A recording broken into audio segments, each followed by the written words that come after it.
Otep à tous, bienvenue sur la chaîne des panafricanistes par essence, par conviction et par excellence.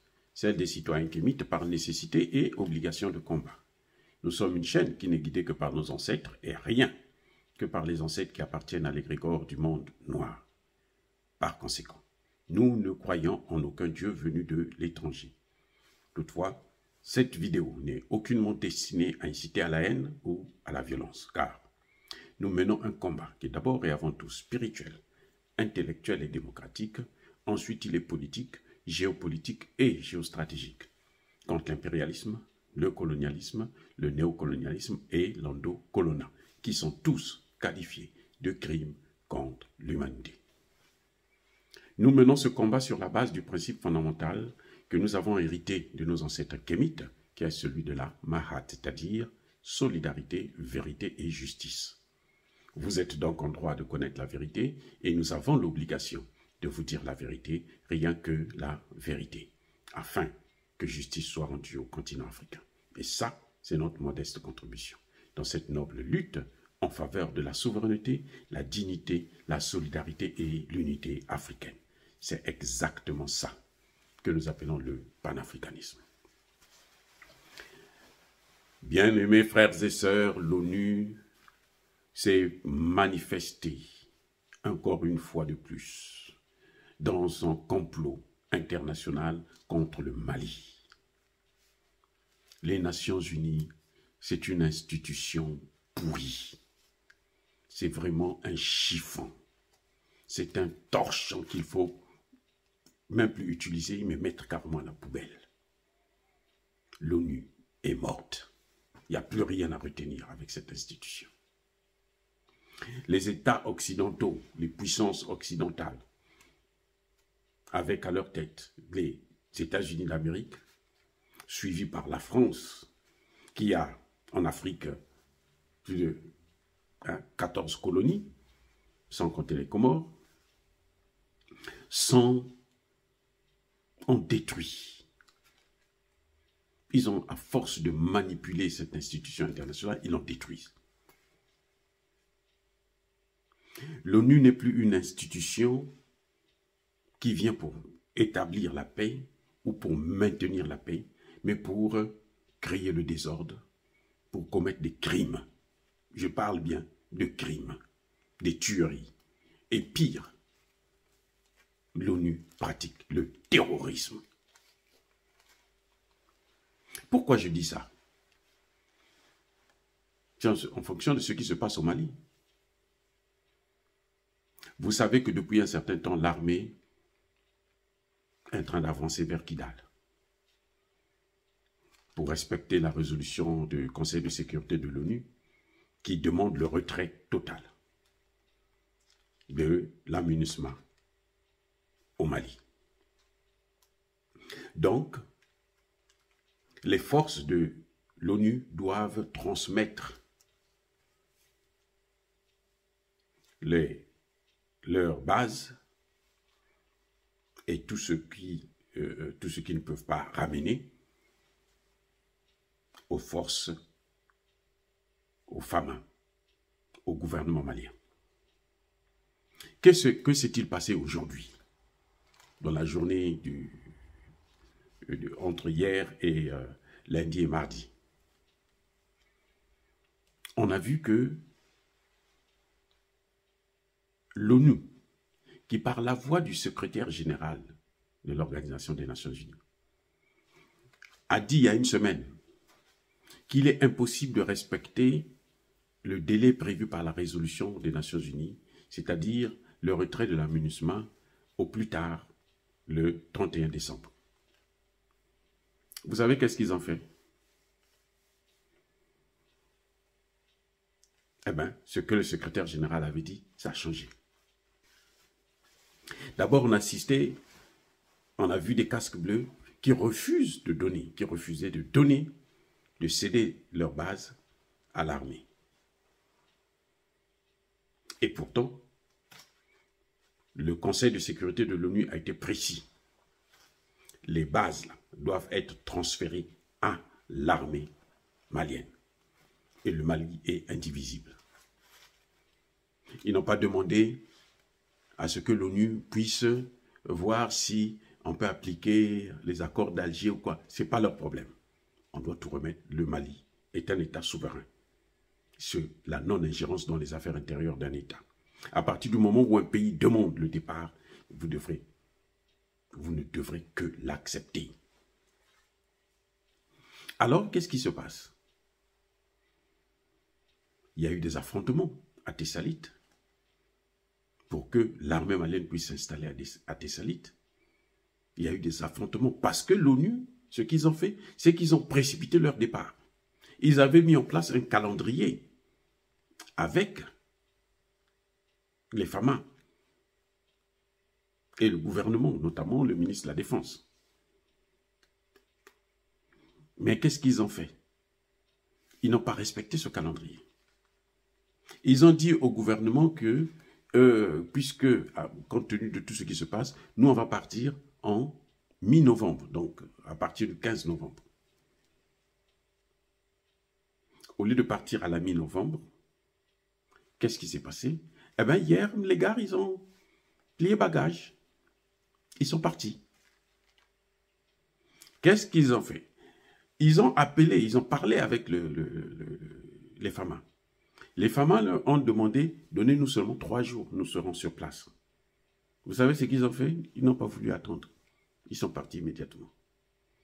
Et ils ont appelé le CSP pour venir occuper les bases.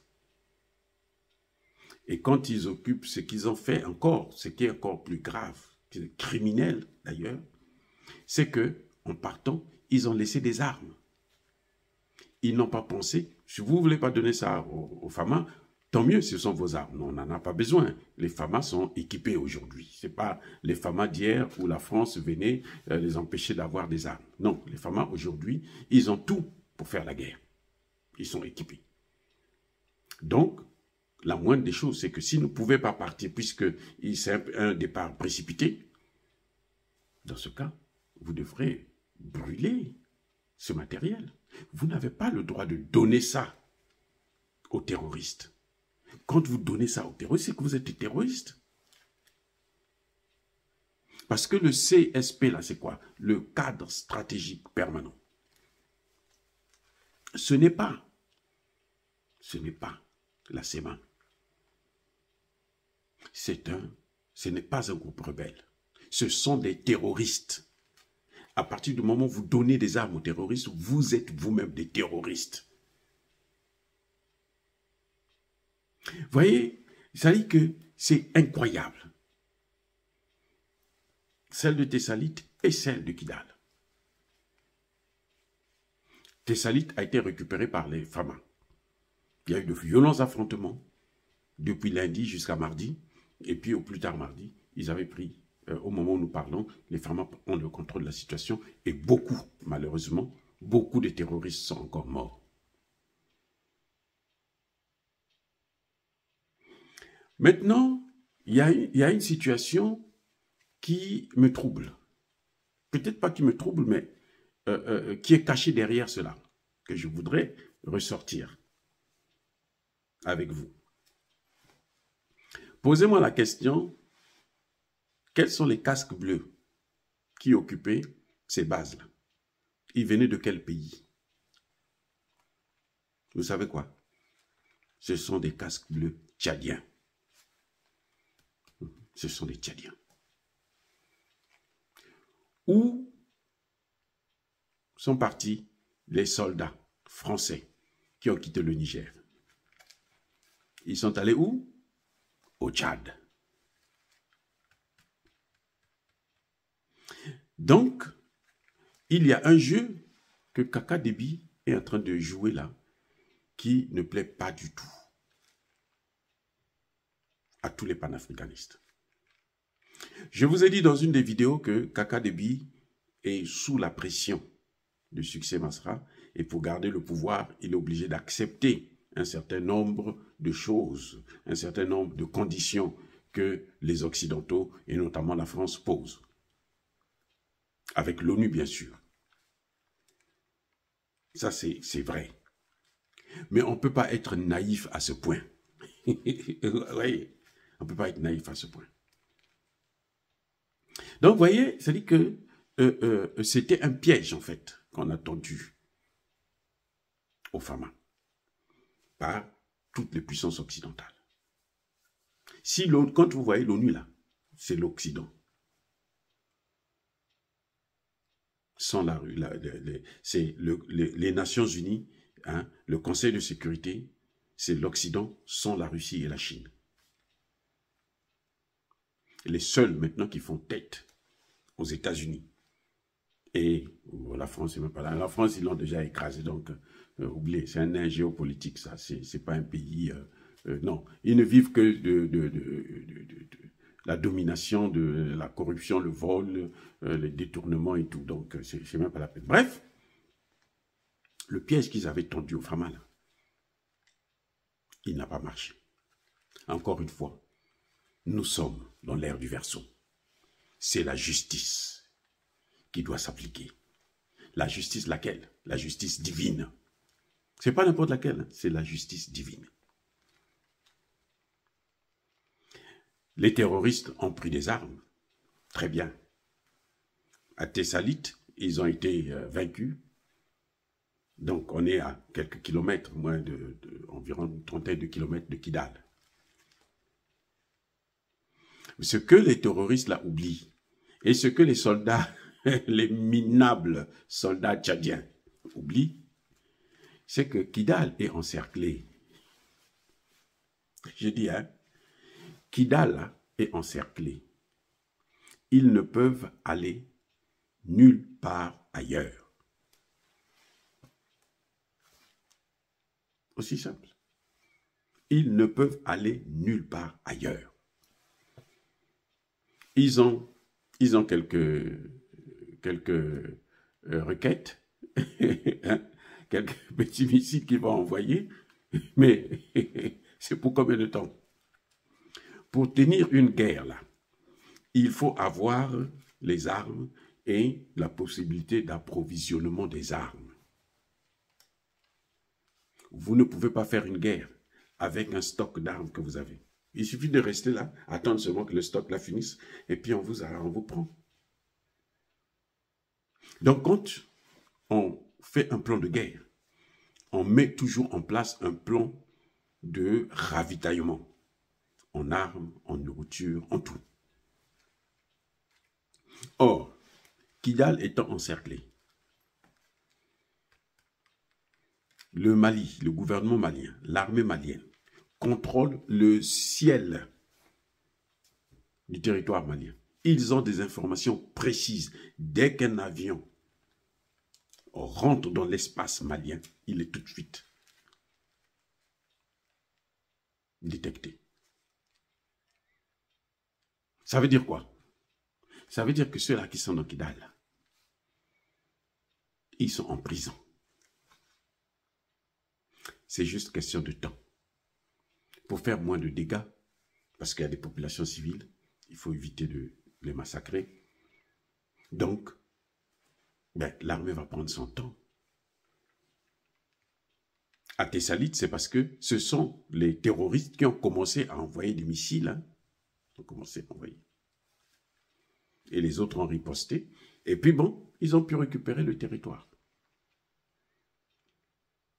Vous voyez? Et ils ont fait plein de morts. Donc, on peut dormir tranquille. Ce que les soldats tchadiens, les casques bleus tchadiens ont fait, c'est un coup de pied dans l'eau. Ils n'ont fait que détériorer les relations entre le Tchad et le Mali. Et vous savez quoi? Le Mali a demandé, il y avait une délégation tchadienne qui était au Mali. Le Mali a demandé leur départ immédiat. Parce que ce n'est pas des frères. Ce sont des traîtres. Ils n'ont qu'à repartir chez eux. Ils n'ont qu'à aller avec les Occidentaux, les leucodermes. Et puis bon, s'ils peuvent s'en sortir avec les leucodermes, tant mieux. Nous, on ne les envie pas. Nous n'envions pas ceux qui veulent vivre, se soumettre à l'esclavage des autres.